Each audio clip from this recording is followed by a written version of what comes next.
Episode 111-115.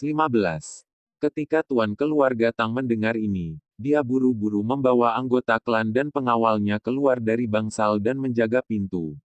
Dokter Li, keluarga kami tidak akan pernah melupakan kebaikan Anda. Terima kasih telah menyelamatkan nyawa anakku. Setelah berterima kasih padanya, tuan keluarga Tang segera meminta maaf. Dokter Li, jangan turunkan diri Anda ke level saya. Aku buta karena telah menyinggung perasaanmu. Aku sangat menyesal. Nada suara tuan keluarga Tang dipenuhi dengan ketulusan dan penyesalan. Apakah kalian semua bisu? Cepat minta maaf pada Dokter Jian. Tuan keluarga Tang memarahi anggota keluarga Tang di sekitarnya. Anggota keluarga Tang buru-buru maju dan membungkuk kepada Jian Singer sambil meminta maaf tanpa henti. Dokter Li, aku juga harus minta maaf padamu. Shen Qiang maju dan membungkuk padanya. Harap bermurah hati dan jangan merendahkan diri Anda ke level kami. Kami semua tertipu oleh lelaki tua bermarga Kiao itu, jadi kami salah paham tentang Anda. Wakil Direktur buru-buru berkata, Dokter Li, jangan khawatir. Kami pasti akan menghukum si tua bangka itu. Kami akan membantumu melampiaskan amarahmu. Tepat setelah itu, semua orang berkerumun untuk meminta maaf kepada Jian Singer. Jian Singer tidak mengatakan apapun. Sudah sepantasnya mereka meminta maaf padanya atas hal-hal konyol yang baru saja mereka katakan. Melihat Jian Singer tidak bereaksi, semua orang menjadi sedikit gugup, karena mereka mengira Jian Singer marah kepada mereka dan tidak berniat memaafkan mereka. Kita harus membuat itu membayar harganya. Kita tidak bisa membiarkan dia menipu orang lain lagi. Wakil Direktur menyarankan, ya, kita harus membunuhnya secara langsung agar dia tidak bisa melakukannya lagi. Semua orang buru-buru menggema. Dia bahkan menyebut dirinya dokter ajaib. Dia pantas mati atas kejahatannya. Ya, dia pantas mati 10.000 kali atas kejahatannya. Wakil Direktur meraung. Setelah melihat kemampuan Jian Singer, semua orang yang meragukan dan mengejeknya sebelumnya mengubah pendirian mereka dan berdiri di sisi Jian Singer untuk mengutuk Dokter Kiao. Dokter Kiao, yang terisolasi dan tidak berdaya, gemetar. Pembohong. Dokter Li baru saja menggunakan teknik jarum roh bumi yang asli untuk menyelamatkan Tuan Muda Tang. Mari kita lihat bagaimana kamu bisa berdalih sekarang. Wajah Shen Qiang dipenuhi amarah. Jadi bagaimana jika aku berbohong padamu? Dokter Kiao berkata tanpa penyesalan. Kalian semua tahu siapa yang ada di belakang saya. Jika kamu menindasku hari ini dengan nomormu, aku pasti akan membuat kalian membayar harganya 10 kali lipat atau 100 kali lipat di masa depan. Ketika Shen Qiang mendengar ini, dia tiba-tiba merasa terintimidasi. Memang benar, para pendukung Dokter Kiao adalah bos-bos besar di desa rusa. Dengan latar belakang Dokter Kiao, dia benar-benar tidak bisa berbuat apapun pada Dokter Kiao. Sekarang, kamu akhirnya takut. Saat Dokter Kiao menatap Shen Qiang, dia menyadari kepanikan di matanya. Shen Qiang mengertakkan gigi, tapi dia tidak bisa mengucapkan sepatah kata pun. Dia tidak berani melakukan apapun padamu, jadi kamu pikir kamu bisa menghindari peluru hari ini. Tuan keluarga Tang menyipitkan matanya saat dia mengeluarkan aura yang mengancam. Dia tidak berani, tapi aku tidak takut. Dokter Kiao sangat ketakutan hingga dia tidak berani bergerak. Yang disebut bos besar yang dia kenal di desa rusa tidak ada bandingannya dengan keluarga Tang. Jika keluarga Tang bertekad untuk membunuhnya, mereka dapat melakukannya dengan mudah. Tuan keluarga Tang mengangkat tangannya dan menamparkan Dokter Kiao 2 kali. Kamu dukun, kamu hampir membunuh anakku. Kamu pantas mendapatkan 2 tamparan ini. Miracle Dokter Kiao mundur setelah dia ditampar. Setelah dia akhirnya menstabilkan dirinya, dia tidak berani mengeluarkan suara. Aku harus menghukummu hari ini. Siapa yang memberimu nyali untuk memfitnah Dokter Li? Anda bahkan melibatkan kami dan membuat kami salah paham, Dokter Li. Setelah majikan keluarga Tang selesai berbicara, dia menginstruksikan pengawal di belakangnya, cari karung untuk dikenakan di kepalanya dan ikat beberapa batu besar di kakinya sebelum menenggelamkannya ke laut. Dokter Kiao sangat ketakutan hingga dia jatuh ke tanah. 2 pengawal berjalan ke depan dan membawanya keluar. Dokter Li, orang itu akan mati. Selanjutnya, saya akan membantu Anda menghukum rumah sakit ini dan Shen Qiang yang tidak menghargai. Tuan keluarga Tang menepuk dadanya dan berkata, "Jangan khawatir. Karena mereka berani memperlakukanmu seperti ini, aku pasti akan memberi mereka pelajaran." Jian Xinger tidak mengatakan apapun, seolah dia tidak mendengarnya. Titik titik titik titik titik. Shen Qiang dan orang-orang di rumah sakit mulai gemetar, dan tubuh mereka menjadi dingin. Mereka tahu betul bahwa tuan keluarga Tang berencana menjadikan mereka contoh untuk menenangkan Jian Xinger. Jika keluarga Tang dapat menggunakan kesempatan ini untuk berteman dengan Jian Xinger, hidup mereka tidak ada bandingannya. Lupakan saja, ayo akhiri semuanya di sini. Jian Xinger berkata, "Baiklah, Dr. Li." Tuan keluarga Tang berkata dengan dingin, "Kalian semua ingat ini. Jika bukan karena Dr. Li memohon belas kasihan hari ini, kalian semua pasti sudah mati." Ketika Shen Qiang dan yang lainnya mendengar ini, mereka akhirnya merasa lega. Tadi, mereka mengira itu pasti daging mati, tapi mereka tidak menyangka Jian Xinger akan melepaskannya. Sebenarnya, Jian Xinger punya motif lain. Begitu tuan keluarga Tang menyerang rumah sakit, pembunuh wanita itu pasti akan melarikan diri di tengah kekacauan. Untuk menemukan pembunuh wanita, Jian Xinger tidak ingin berdebat dengan Shen Qiang dan yang lainnya. Dr. Li, karena Anda menyelamatkan anak saya akan memenuhi janji saya. Mulai sekarang, setengah dari aset keluarga Tang akan menjadi milikmu. Kata tuan keluarga Tang, dia dengan tulus ingin berterima kasih kepada Jian Xinger. Tidak perlu terburu-buru, Jian Xinger memandang tuan keluarga Tang. Jarum itu menyebabkan banyak kerusakan pada tuan muda Tang. Meskipun dia masih hidup sekarang, kondisinya belum sepenuhnya membaik dan dia sudah sangat menderita. Kedepannya kondisinya akan sering kambuh hingga meninggal dunia. Setelah mendengar ini, tuan keluarga Tang panik. Dia awalnya mengira putranya telah lolos dari bahaya dan akan baik-baik saja di masa depan. Tetapi dia tidak mengharapkan hasil seperti ini pada akhirnya. Dr. Li, apakah Anda punya cara lain untuk menyelamatkan anak saya? Selama kamu bersedia menyelamatkannya, aku bersedia menyerahkan semua aset keluarga Tang. Maaf tapi aku tidak bisa berbuat apa-apa. Jian Xinger berkata, saya punya aturan, yaitu saya hanya bisa menyelamatkan paling banyak 3 orang dalam sebulan. Bulan ini, termasuk putra Anda, saya sudah menyelamatkan 2 orang. Saya sebelumnya berjanji kepada kepala keluarga besar lainnya bahwa saya akan menyelamatkan tuan tua mereka. Karena aku sudah setuju, aku harus memenuhi janjiku. Dengan itu, Jian Xinger mengangguk sedikit sambil berkata, maaf tapi tidak ada yang bisa saya lakukan. Dr. Li, tolong buat pengecualian untuk anakku dan selamatkan dia. Selama kamu bisa mengobati penyakitnya, aku akan memberikan apapun yang kamu mau. Di akhir kalimat majikan keluarga Tang, dia benar-benar berlutut di tanah dan memohon dengan suara rendah. Jian Xinger menolaknya dengan dingin. Maaf tapi peraturannya tidak bisa dilanggar. Aturan ini telah ditetapkan oleh tuannya sejak lama. Adapun mengapa ada aturan yang membatasi dirinya, Jian Xinger sendiri tidak tahu. Harapan terakhir tuan keluarga Tang hancur. Anda tidak perlu terlalu tertekan. Selama tuan muda Tang pulih dengan baik dan tidak terjadi apa-apa di bulan depan, saya dapat merawatnya bulan depan, kata Jian Xinger. Setelah mendengar ini, tuan keluarga Tang menjadi bersemangat. Dr. Li, apakah Anda punya cara agar anak saya bisa bertahan hidup bulan ini dengan selamat? Kesehatan tuan muda Tang sangat buruk, jadi apakah dia dapat bertahan hidup tergantung pada keberuntungannya sendiri. Yang aku tahu adalah jika ada di antara kalian yang mengganggunya lagi, dia mungkin tidak akan mampu bertahan selama 1 minggu pun. Jian Xinger berkata jujur. Tuan keluarga Tang bertanya dengan putus asa. Dr. Li, direktur secara khusus menginstruksikan kami sekarang untuk membiarkan Anda menjadi kepala rumah sakit kami. Jadi saya harap Anda dapat memberi kami kesempatan lagi. Wakil direktur berkata sambil tersenyum. Kamu boleh tinggal, tapi gajiku harus 2 kali lipat. Jian Xinger berkata dengan tenang. Begitu dia mengatakan itu, wakil direktur tercengang. Dia tidak bisa membuat keputusan sebesar itu, jadi dia hanya bisa memandang Shen Qiang dengan penuh rasa ingin tahu dan menunggu keputusannya.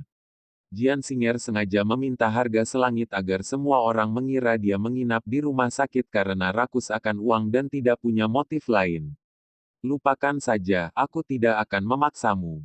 Dengan itu, Jian Xing'er berbalik dan hendak pergi. Dokter Li, harap tunggu. Shen Qiang buru-buru maju untuk menghentikan Jian Xing'er. Baiklah, aku menyetujui permintaanmu. Aku akan melipat gandakan gajimu, tidak masalah. Jian Xing'er tersenyum dan berkata, baiklah, saya akan terus tinggal di rumah sakit dan merawat serta menyelamatkan orang. Jika tidak ada yang lain, aku akan pergi dulu. Sampai jumpa besok. Dengan itu, Jian Xing'er meninggalkan rumah sakit tanpa menoleh ke belakang. Setelah meninggalkan rumah sakit, Jian Xing'er mengeluarkan ponselnya dan melihat ada lebih dari 10 panggilan tidak terjawab di layar. Semuanya dari Li Kun. Ketika Jian Xing'er menelepon kembali, pihak lain langsung mengangkat panggilan tersebut. Apa masalahnya? Jian Xing'er bertanya dengan rasa ingin tahu. Ketua Jian, sesuatu yang buruk telah terjadi. Tianmei Corporation benar-benar dalam masalah kali ini. Aku akan memberitahumu secara detail malam ini. Li Kun terdengar sangat cemas, tapi Jian Xing'er menjawab dengan tenang dan menutup telepon. Dia mengira Li Kun telah melarikan diri dan tidak akan pernah kembali lagi, tetapi dia tidak menyangka Li Kun akan kembali. Sepertinya dokter di negara kita punya penggantinya. Ketika suara yang dalam datang dari belakangnya, Jian Xing'er berbalik dan menyadari bahwa orang yang berbicara adalah seorang lelaki tua. Dia tidak datang sendiri. Ada seorang anak kecil yang lucu berdiri di belakangnya. Jian Xing'er merasa lelaki tua ini tampak agak familiar, tetapi dia tidak dapat mengingat di mana dia pernah melihatnya sebelumnya. Dia berhenti memikirkannya dan tersenyum pada lelaki tua itu sebelum berbalik untuk pergi. Harap tunggu, aku ingin meminta bantuanmu. Ketika lelaki tua itu tiba-tiba menghentikan Jian Xing'er berbalik dan berkata dengan bingung, apa yang bisa saya bantu?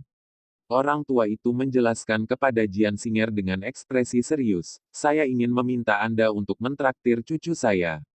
Cucu saya menderita penyakit yang sangat aneh sejak ia dilahirkan. Dengan itu, Jian Xing'er sedikit terkejut saat mendengar ini. Dari perkataan lelaki tua itu, sepertinya dia sudah mengenalnya sejak lama. Aku pernah mendengar tentangmu sebelumnya. Namamu Jian Xing'er, kan? Anda sebenarnya adalah orang yang bertanggung jawab atas perusahaan Tianmei. Orang tua itu berkata-kata demi kata. Sekitar 2 minggu yang lalu, kepala keluarga Li secara pribadi datang ke CCT untuk meminta bantuan Anda. Anda menggunakan teknik jarum pengejar jiwa dan jarum pemulihan mimpi untuk menyelamatkan nyawa Tuan Tua Li. Anda menggunakan teknik 13 jarum peoni dan jarum roh bumi di sini. Jadi Anda mengetahui 4 dari 10 teknik akupuntur yang hilang. Saya tidak dapat membayangkan siapapun di seluruh negeri ini yang memiliki keterampilan medis lebih baik daripada Anda. Kamu diam-diam menyelidikiku. Jian Xing'er sedikit tidak senang. Maaf, ya, orang tua itu mengakuinya dengan jujur.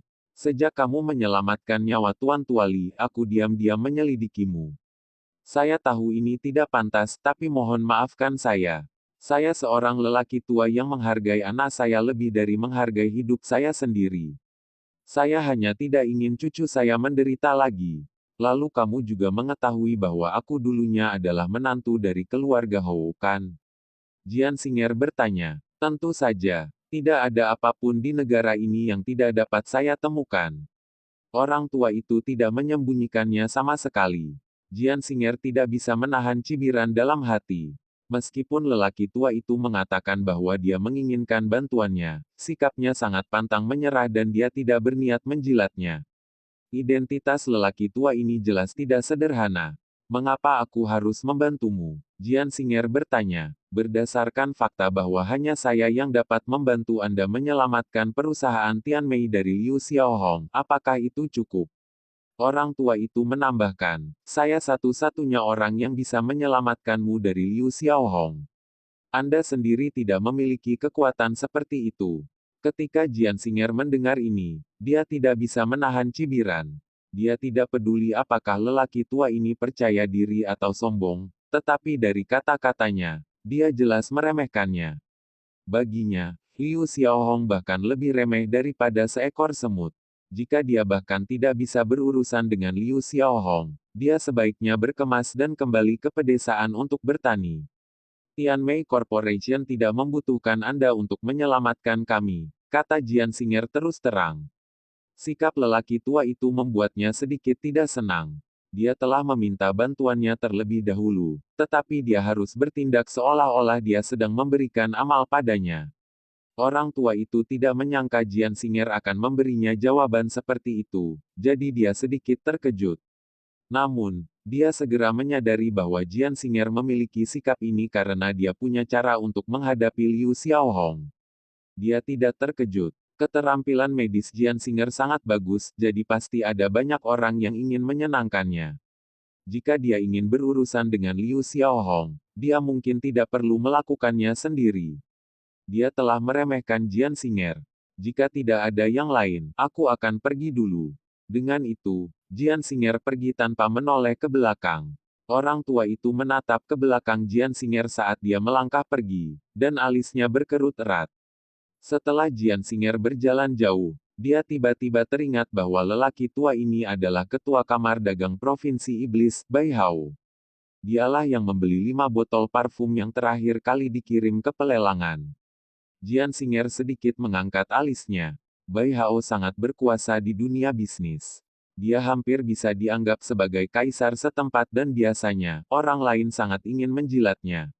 Dia tidak pernah perlu meminta bantuan orang lain, jadi sikapnya sangat arogan. Kakek, gadis itu sepertinya sedang marah. Apakah dia membenci King Chen? Anak kecil itu bertanya pada Bai Hao. Tidak, jangan terlalu memikirkannya. Bai Hao tersenyum dan menepuk kepala anak itu. Saat ini, seorang pria parubaya jangkung turun dari mobil mewah di pinggir jalan. Presiden, pria parubaya itu mengangguk dan berkata dengan hormat, ya. Bai Hao menghela nafas. Saya khawatir masalah merawat King Chen akan sedikit merepotkan. Jian Xing'er berbeda dari yang lain.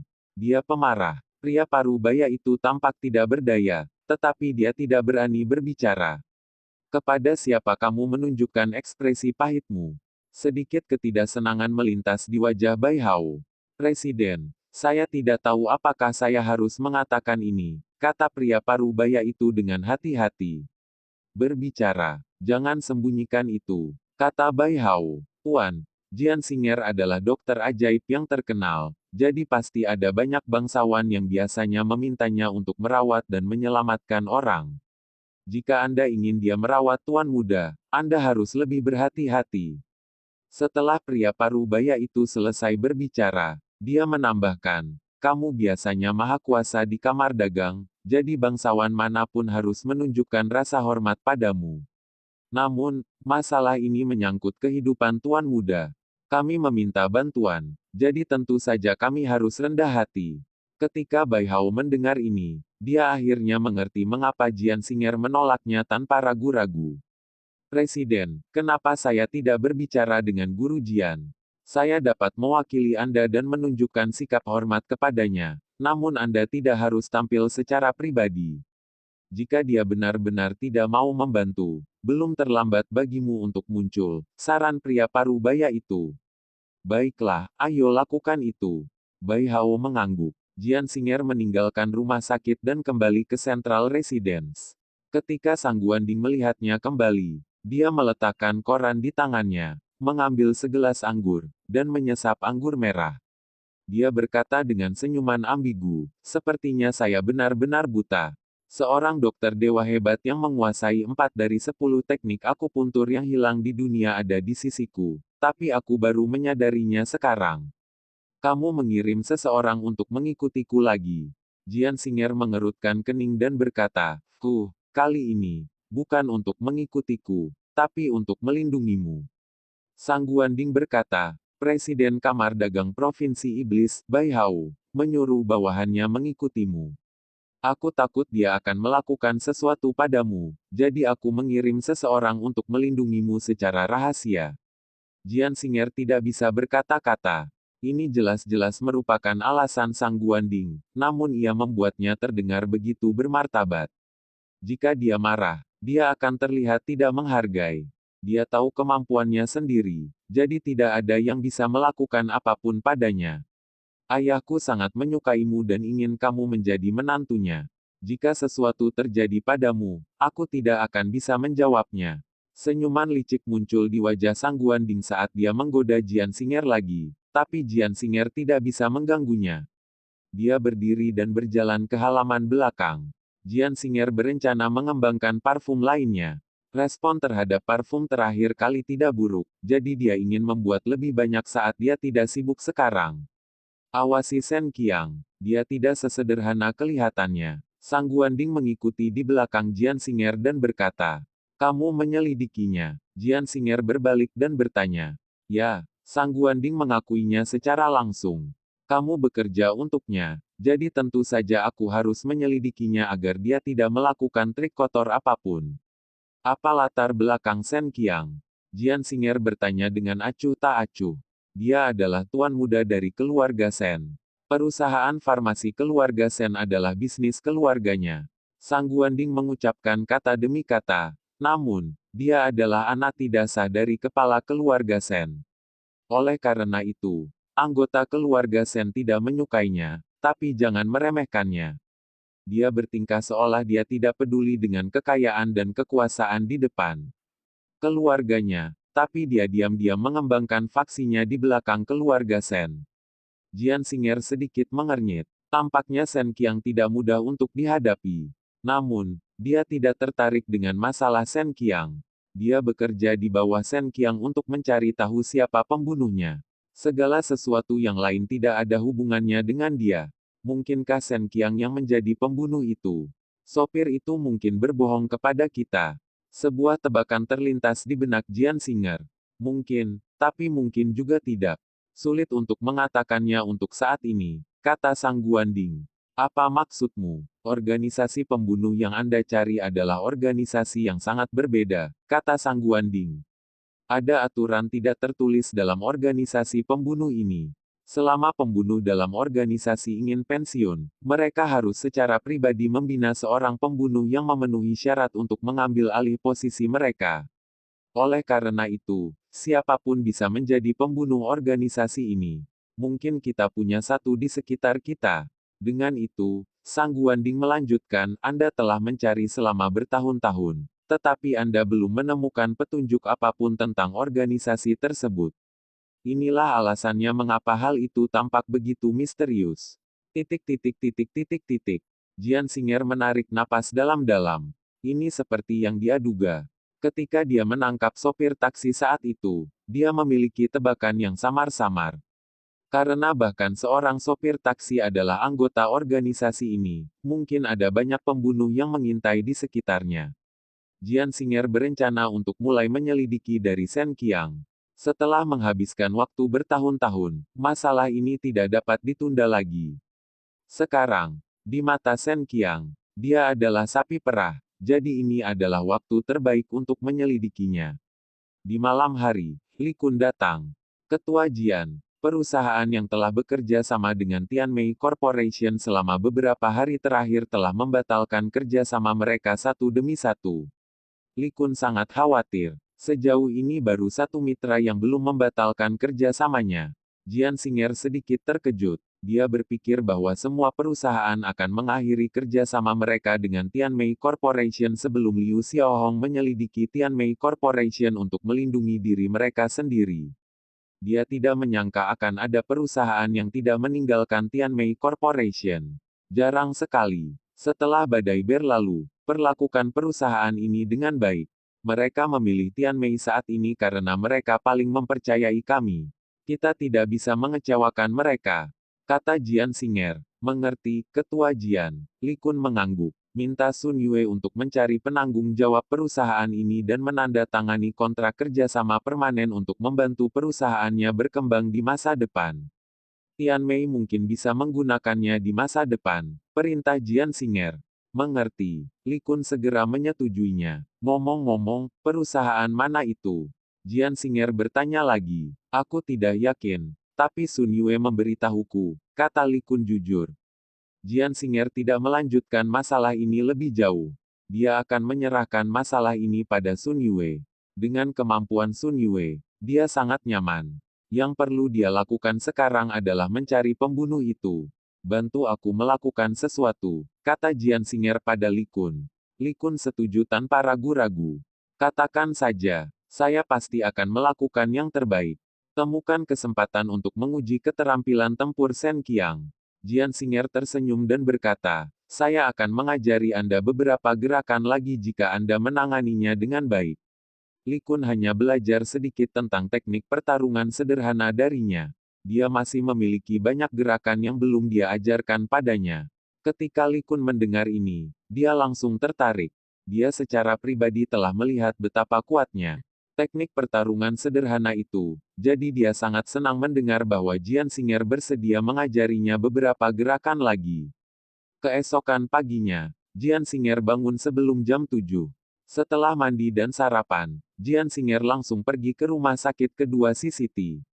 Segera, Jian Xing'er tiba di rumah sakit dan memarkir mobilnya di tempat parkir. Saat Jian Xing'er keluar dari mobil dan menstabilkan dirinya, banyak dokter dari rumah sakit berjalan mendekat. Ketika mereka melihatnya, mereka menyapanya dengan hormat. Berita bahwa Jian Xing'er telah menyelamatkan Tuan Muda Tang kemarin sudah menyebar ke seluruh rumah sakit. Jian Xing'er kini telah menjadi sosok terkenal di seluruh rumah sakit. Para dokter dan perawat ini harus menghormati Jian Xing'er, dan mereka bahkan sama hormatnya seperti ketika mereka menghadapi Direktur Shen Qiang. Dokter Li, Anda datang lebih awal. Wakil direktur baru saja memarkir mobil dan hal pertama yang dia lakukan setelah keluar dari mobil adalah berjalan mendekat dan menyapa Jian Xing'er, tapi Jian Xing'er pura-pura tidak mendengarnya. Orang ini bukanlah orang baik, jadi Jian Xing'er tidak ingin terlalu banyak berhubungan dengannya. Hal ini membuat wakil direktur merasa sedikit canggung. Dokter Li, saya salah menilai Anda kemarin. 1.11 meminta maaf kepadamu di depan semua orang hari ini. Wakil direktur mengeluarkan sebuah kotak sutra yang indah dan berkata, untuk mengungkapkan ketulusanku, aku menyiapkan hadiah. Wakil direktur membuka kotak itu, dan kotak itu pun terbuka.